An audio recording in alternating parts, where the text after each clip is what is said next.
I come to New Zealand, I try to come out twice a year, but sometimes it's not possible. I come here whenever I possibly can because of the, I don't know if you can smell the smell. This place just smells different. You know, it's the trees and it's the sea. It's just unspoiled and wonderful. And I love to come here just to unload all the tension and things that builds up when you're working in Hollywood and London and things, which is, you know, sounds so dramatic and wonderful. But you know, the fact is, it's hard work and you get sort of quite wound up. So I love to come here and unwind. If you look over there, that's a big headland of native bush, and through there are beautiful native walks, and that's probably my favourite thing, is to just walk across there and just walk through there. You can walk for hours through the native bush, which is so beautiful. I mean, you see the trees there in their native setting that people pay a lot of money for to put in their gardens in Los Angeles. You know, you see them there sitting, just growing, you know, naturally. It's wonderful. The thing about the rest of the world doesn't understand about New Zealand, I believe, is that it's a very sophisticated country. Extremely, and it's first world, and if not, to me, it's the best place in the world. But you know, but even if you're not a native New Zealander, you'd have to admit that it's very sophisticated. For example, you can get the latest model cell phone here before you'll get it anywhere else in the world, and it's largely because, being small, companies can try things out here, and if it fails, it doesn't cost a lot to fix it. It's only 4 million people. I don't think that the people of New Zealand quite appreciate what they've got. I know that they love it, but I don't think they realise quite how outstanding it is. The rest of the world is starting to discover it, sadly.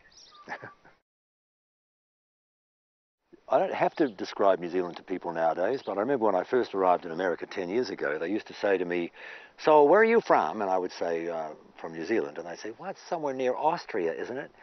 No, it's not. No, it's probably as far away from Austria as it's possible to be, really. Oh, and then they lose interest. But now, after Lord of the Rings and a few other things, Anna Paquin and I suppose me a little bit, you know, the rest of the world knows New Zealand's here a lot more.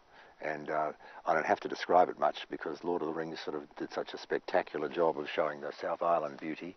But then people come here expecting that the whole place is going to be like that, I think. And it's the native bush of the North Island that I really love. As I grew up, there was no television in New Zealand. Television didn't come here till the 60s. Now, most people you know, don't remember the 60s, but I do. And I remember my parents, you know, they had to find things to do to entertain themselves. And one of the things they did was they joined the local drama club, and Mum used to make the wardrobe and paint the sets, and Dad used to be the stage manager, and sometimes he would act and things. And they did that from when we were in Dunedin, when we were really little, and then in Mangere, and then in Onehunga, and then they built their own little theatre called the Little Dolphin Theatre in Onehunga, and they were the foundation members, part of the, you know, I don't know how many, about a dozen of them, and they built this thing with the help of local businesses, and it was just lovely. And we used to go there and play around there. So the first play I ever did, and I was shown a photograph the other night. Well, it could hardly be seen, but it was me, but of me doing this, and it was called Seagulls Over Sorrento, and that was on the stage at Onehunga High School, and I was 16. So that was the first play I ever did. And so that was always there, and then I played rugby, and I loved playing rugby, and I got to play, you know, for Auckland Juniors and Colts and Wellington and things, and then it got to the point where I started to play senior rugby, and then I got to play as well. So it was funny, I'd go to the play and they all thought I was a buffhead rugby player, and then I'd come to the rugby club and they all thought I was gay because I was an actor. So I was neither a buffhead nor gay, yeah, so that was sort of my first taste of it. So I always wanted to do it, but I couldn't see how you could make a living in a country then 3 million people, and I was right. But eventually I decided I wanted to do it anyway, and I was lucky that I broke in and did a series called Radio Waves here, but that lasted only about 7 months, and so I headed for Australia, and the rest is sort of history. Getting into the business in the first place was a major highlight, and then my trip to Australia, when I left here on the 5th of March 1979, I arrived in Australia at 1 in the afternoon, and I didn't have any idea what I was going to do. I just went there.